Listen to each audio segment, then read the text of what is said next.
Il est 20h, heureux de vous retrouver au compte de cette édition d'information dont voici les titres. Vers un échec des négociations tripartites en Assemblée générale extraordinaire ce mardi, le mouvement syndical décide de déclencher une grève générale pour dénoncer l'attitude du gouvernement. Un préavis de grève a même été déposé ce 7 novembre. Évasion à la maison centrale de Conakry, capitaine Moussa Dadis Camara parle d'enlèvement. Des avocats promettent de porter plainte dès la semaine prochaine pour enlèvement et séquestration, entre autres. Vous entendrez dans un instant Maître Jean-Baptiste Zokome Haba dans ce journal. Également, nous vous ferons voir le calvaire des usagers de la route secondaire reliant le camp Alpha Yaya Diallo au marché Mayalon de Yimbaya. Sur ce passage, les conducteurs d'engins sont confrontés à d'énormes difficultés suite à la forte dégradation du pont qui relie ces deux zones. Reportage à suivre. C'est tout pour les titres.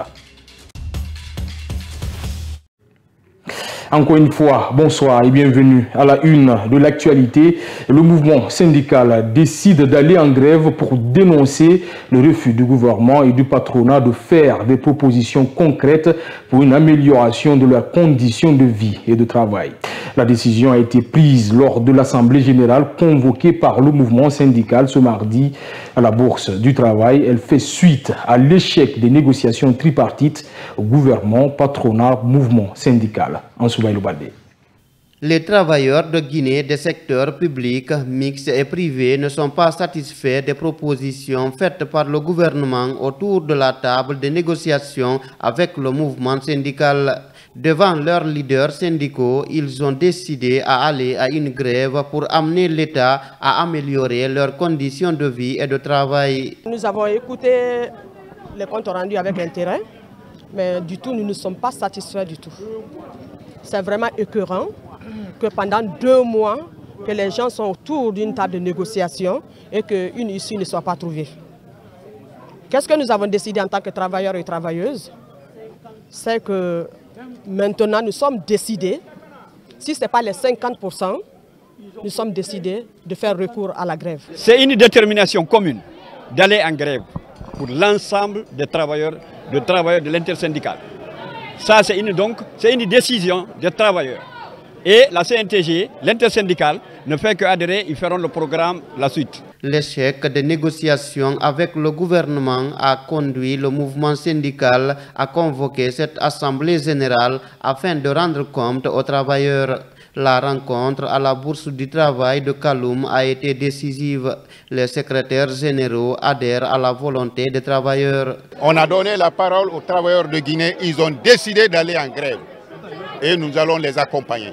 On a nos articulations à faire, c'est pour ça qu'on a invité les régionaux dans la salle. On va leur donner les instructions, comment il faut obéir les principes. Le dépôt du préavis de grève ne signifie pas la rupture des négociations. C'est que les partis sont obligés, conformément à la loi, de continuer à discuter pour trouver une solution. La revalorisation des salaires et du transport pour tous les fonctionnaires, l'engagement des stagiaires de la RTG à la fonction publique et la baisse du prix des cartes grises et des permis de conduire pour tous les conducteurs sont entre autres points inscrits dans la plateforme revendicative du mouvement syndical guinéen. Justement, avant la décision d'aller en grève, le président de la commission négociation du mouvement syndical a fait la restitution sur les négociations tripartites, gouvernement, patronat, mouvement syndical. Abdoulaye Bari est au micro dans Soubaïlo Baldé. Vous savez combien de fois les travailleurs aujourd'hui souffrent pour avoir les extraits de naissance, pour avoir les passeports, pour avoir aujourd'hui les permis, pour avoir même les cartes d'identité. Nous avons demandé à ce que quand tu es travailleur quand même, qu'il y ait des facilités même au niveau des départements, au niveau des communes, quand ils viennent que tu ne souffres pas pour avoir cela. Donc par rapport à cela, le ministère de la Sécurité est représenté. Il nous a été dit de faire un mémorandum ou un courrier au ministère de la Sécurité et de l'administration du territoire pour qu'ils puissent aujourd'hui faciliter cela aux travailleurs. Maintenant, ce qui bloque, c'est les permis et les cartes grises. Le 6e point qui concerne l'engagement des stagiaires de la RTZ, c'est l'ADEME. Donc, comme vous le savez, il y a des stagiaires qui ont fait plus de 20 ans, 25 ans. Il y a des stagiaires aujourd'hui qui ont fait leur période de stage dépasse l'âge de certains parmi nous ici. Ce n'est pas normal. Nous avons demandé qu'aujourd'hui, qu'on engage ces stagiaires de la RTG. Mais ce point, pour le moment, n'a pas été abordé parce que nous avons constaté l'échec des négociations autour de la table. Et puis, la journée de ce lundi 6 novembre 2023 a été très longue pour les habitants du quartier Mafankou dans la commune de Matam. Des militaires qui ont fait irruption au lendemain de l'évasion du capitaine Moussa Dadis Camara et compagnie ont semé la terreur. Fouilles systématiques et tirs à balles réelles, des habitants encore terrorisés par cette scène ne comprennent toujours pas les raisons de cette descente musclée. Yenab Cham, reportage. Nous sommes à Koléa dans la commune de Matam. Là-bas, les habitants ont passé une journée de terreur hier lundi 6 novembre, avec une descente musculée des hommes habillés en tenue militaire très armés pour des raisons que les populations disent ignorer pour le moment. Des tirs à balles réelles et la brutalité étaient leurs moyens de communication pendant leur passage. Ceux qui ont accepté de témoigner ont parlé sous anonymat. Ils venaient avec des fusils braqués comme ça, des gros fusils braqués. Ils cherchent quoi? Ils visent quoi? Tout le monde est rentré. Moi, voilà ma mure, c'est la preuve. Ils ont tiré vers un jeune là, soi-disant de rentrer. Ils ont pensé qu'il arrive. Ils ont tabassé le jeune là. Ils l'ont pris son bras. Ils n'ont pas cassé, mais ils l'ont déboîté. Ils ont déboîté son bras, le frappé à mort. À l'heure là, il est à l'hôpital. Tout le monde avait peur. Ça, c'est du terrorisme, moi je pense. Ce n'est pas un maintien d'ordre. Ou bien ce que tu es venu chercher, tu prends ça, tu t'en vas. Mais tu viens semer la pagaille. Vraiment, ce qu'ils ont fait, moi, je n'ai jamais vu ça. Après Koléa, direction Mafankou, le constat reste le même. Dans cette cour, aucune pièce n'a été épargnée par les militaires. Ouvrez ici. J'ouvre le grand portail, ils ont rentré. Il dit, ouvrez ici. J'ai dit, il n'y a rien ici. Il dit, ouvrez, sinon on va azir.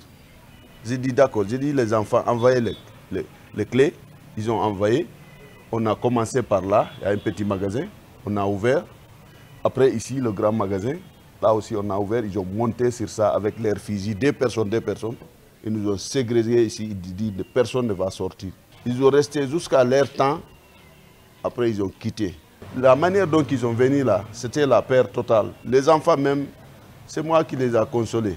Sinon, moi j'étais fragilisé parce que la manière dont des enfants comme ça, avec des fusils automatiques qui se dirigent vers où, avec des visages maxés comme ça, tu ne peux même pas connaître c'est qui. Les habitants de ces quartiers, très déçus par le comportement des personnes censées les protéger, disent se sentir désormais en danger.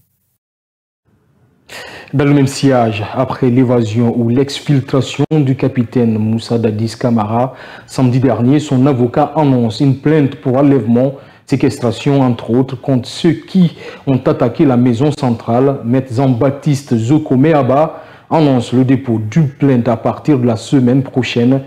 Il a été joint au téléphone ce mardi par Ansouba Baldé. Moi, je suis en train de travailler, j'ai déjà fini. Mais rappelez-vous que nous avons décidé de suspendre toutes nos activités au niveau des cours et tribunaux. Et puisque cette plainte est adressée à un procureur, alors je vais clairement attendre lundi pour le faire. Et la plainte, lorsque je vais la déposer, je vais communiquer pleinement là-dessus et je vous dirai exactement contre qui elle est déposée et quelles sont, je peux déjà vous le dire, les infractions qui seront visées. Je vais agir en son nom pour justement déposer plainte pour, si vous voulez, enlèvement, violence et voie de fait, séquestration, mais également mise en danger de la vie d'autrui. Ce sont les éléments qui sont fondés dans ce sens-là et c'est la plainte que je vais formuler va justement être déposée pour que le parquet qui va être saisi puisse décider la suite à donner à propos de ces infractions. Phénomène d'incendie, on en parle à nouveau dans ce journal. Une maison et tout son contenu réduit en cendres au quartier Matuto, Kabitaya. Pas de perte en vie humaine, mais les victimes parlent de dégâts matériels considérables. Acha Kamara et Salima Toudjalo ont fait le constat pour notre rédaction. Suivez. C'est un incendie qui s'est déclaré dans la matinée de ce lundi 6 novembre à Matuto Kabitaya. Une maison de 2 chambres, salon avec tout son contenu sont partis en fumée. Malgré l'intervention des sapeurs-pompiers, pas de perte en vie humaine, mais d'importants dégâts matériels ont été enregistrés. Fatoumata Batouli Diallo, la propriétaire des lieux, nous explique. Ma belle-sœur m'a appelé, soit disant qu'il y a le feu. Dans les maisons, il y a le feu. J'ai pris la tangente, je suis venue. J'ai trouvé effectivement qu'il y avait le feu. Les objets, tout est parti en fumée. Les pompiers de Topa sont venus. Mais ils ont eu des difficultés parce qu'ici, il n'y a pas de route. La thèse d'un court-circuit n'est pas écartée par la victime. Yarumba Silla est celle qui a informé le voisinage. J'étais derrière la maison. J'ai entendu un bruit avant que je ne vienne. Le feu a pris toute la maison. C'est ainsi, j'ai appelé le voisinage pour nous aider à éteindre le feu. Chez ma voisine, rien n'est sorti. Tout est parti en fumée. Mais chez moi, au moins on a pu récupérer quelques effets. Les cas d'incendie sont devenus très récurrents à Conakry et chaque victime pointe du doigt des sources d'origine électrique. Dégradation des infrastructures routières, la route secondaire reliant le camp Alpha Yaya Diallo au marché Mayalon de Yimbaya dans un mauvais état. Elle constitue aujourd'hui un véritable casse-tête pour les usagers. Face à la pression des ordures et des fortes précipitations sur Conakry, ces derniers temps, le pont est endommagé. Les véhicules sont obligés d'affronter un gros trou béant au milieu de la route. Les usagers accusent les gros porteurs et interpellent les autorités sur les risques à prévenir. Amara Bangoura y a fait un tour. Suivez son reportage. Dans la voiture, un taximètre, pas surpris de l'état de la route, mais qui est tenté par le défi de franchir cette petite manche du pont divisée par un gros trou. Il faut faire marche arrière pour prendre l'autre voie et éviter tout risque de crevaison.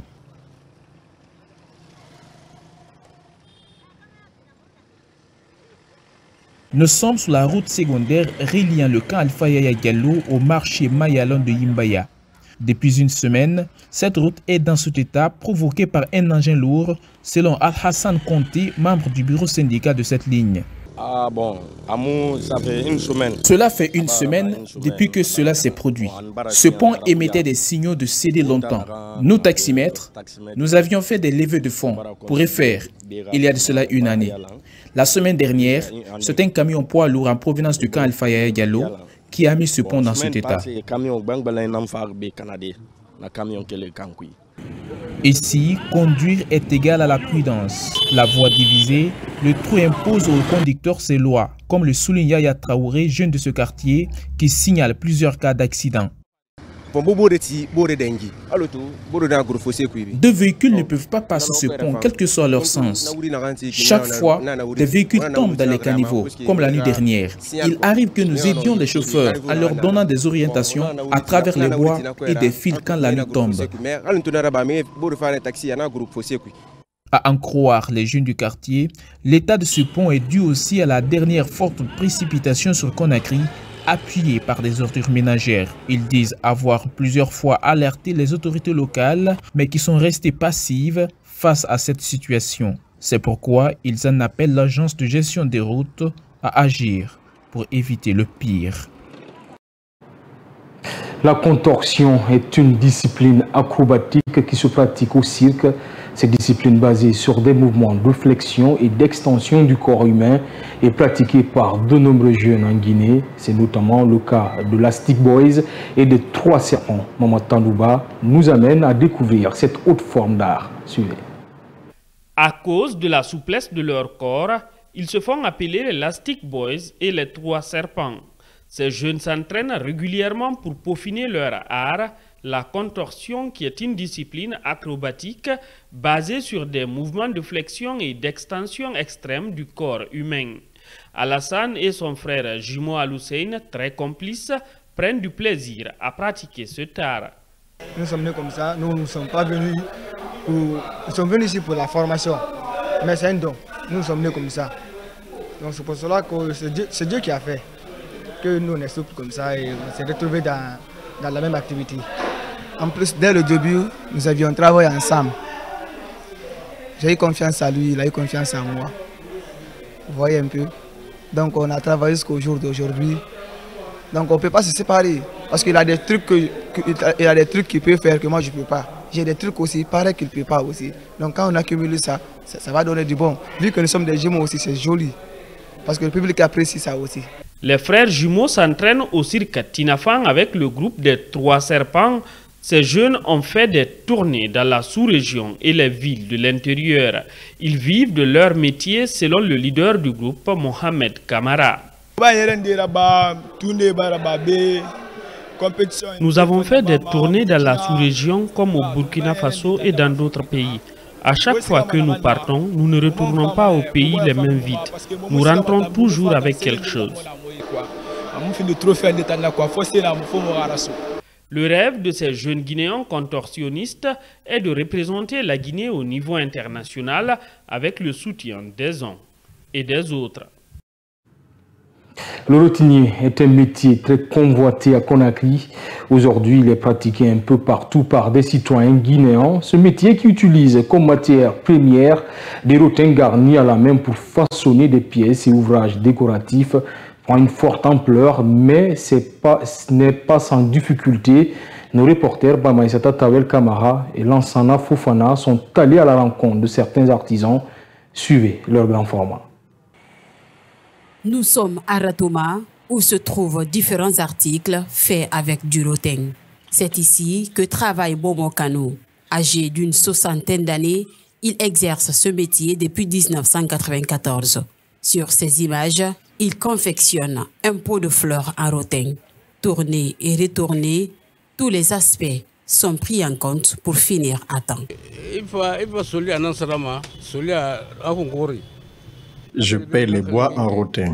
Après, je les frotte très bien avant de passer à la préparation. Et puis, je tresse ces rotins sous forme de pot de fleurs. Ensuite, j'envoie un seau rempli de sable que je vais déposer à l'intérieur.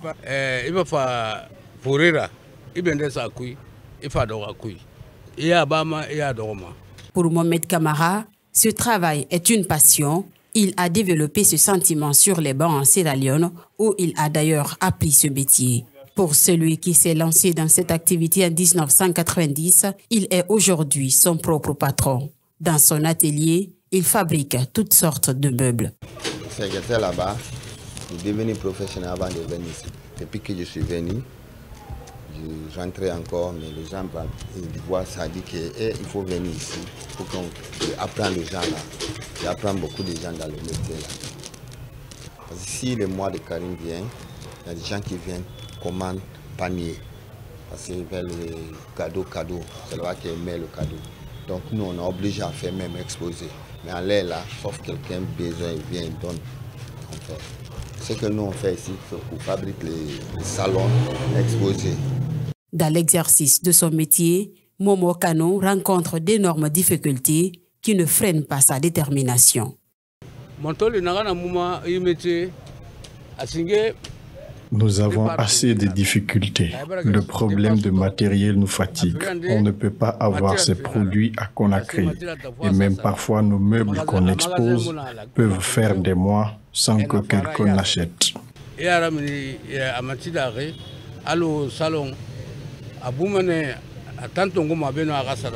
Selon cet autre artisan, ces produits proviennent de Massanta, Zérékoré, Fourikaria et Boufa. Face au manque de valorisation de ce métier, il sollicite de l'aide. Je dirais aux autorités de nous venir aussi en aide. Nous n'avons pas d'atelier. Ici, chacun fixe son prix. Si au moins on avait un grand atelier, les prix allaient être les mêmes.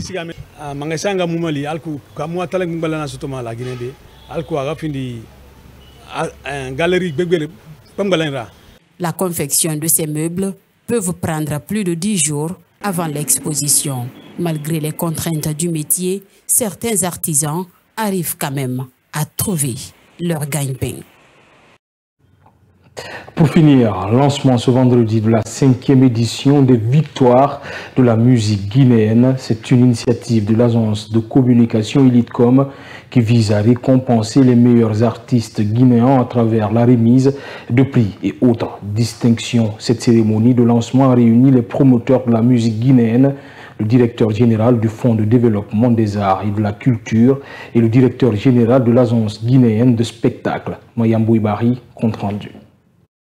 C'est devant un parterre de journalistes que les organisateurs ont annoncé ce mardi les couleurs de la plus grande cérémonie de distinction des stars de la musique guinéenne. Pour cette 5e édition, des panels et des espaces d'échange entre artistes et promoteurs culturels seront au rendez-vous. Pour Bouba Angelo, directeur général d'Elitecom, cette année sera différente de l'édition précédente avec de grandes nouveautés. Cette année, nous avons le Grand Prix des Victoires de la musique guinéenne, ce qui est une nouveauté cette année. Donc vous avez une trentaine de trophées, dont le Grand Prix des Victoires de la musique guinéenne. Donc le Grand Prix, habituellement on a le meilleur artiste de l'année, artiste féminine, artiste masculin de l'année. Cette année, nous avons le Best of the Best, donc le meilleur artiste de l'année. Nous lançons le premier salon de la musique guinéenne, un premier salon de la musique guinéenne où tout l'écosystème de l'industrie musicale guinéenne peut se retrouver dans un seul endroit pour plus de réseautage, pour plus de formation, pour plus de partage et de retour d'expérience. Une initiative à accompagner et à élargir pour le directeur du Fonds de développement des arts et de la culture, FODAC. C'est aujourd'hui la seule organisation qui récompense le secteur de la culture. Qui parle de la culture ne parle pas seulement de la musique. Nous avons d'autres sous-secteurs. Il y a la mode, il y a le livre, il y a le patrimoine, il y a la danse, il y a l'humour. Donc c'est important que peut-être à la 6e édition, que la structure pense à étendre les récompenses sur les autres secteurs de la musique, de la culture, pour ne pas qu'ils se sentent lésés dans ce qu'ils sont en train de faire, dans le travail que vous êtes aussi en train d'abattre sur le terrain. Meilleure chanson, meilleur album de l'année, Grand Prix des Victoires de la musique guinéenne. Au total, ce sont 30 trophées qui seront décernés le 16 décembre prochain aux artistes qui récolteront le plus de votes. C'est la fin de cette édition d'information. Merci à tous de l'avoir suivi. L'information, c'est aussi notre site web, le www.siaminfo.com ou sur les réseaux sociaux Kavi Media.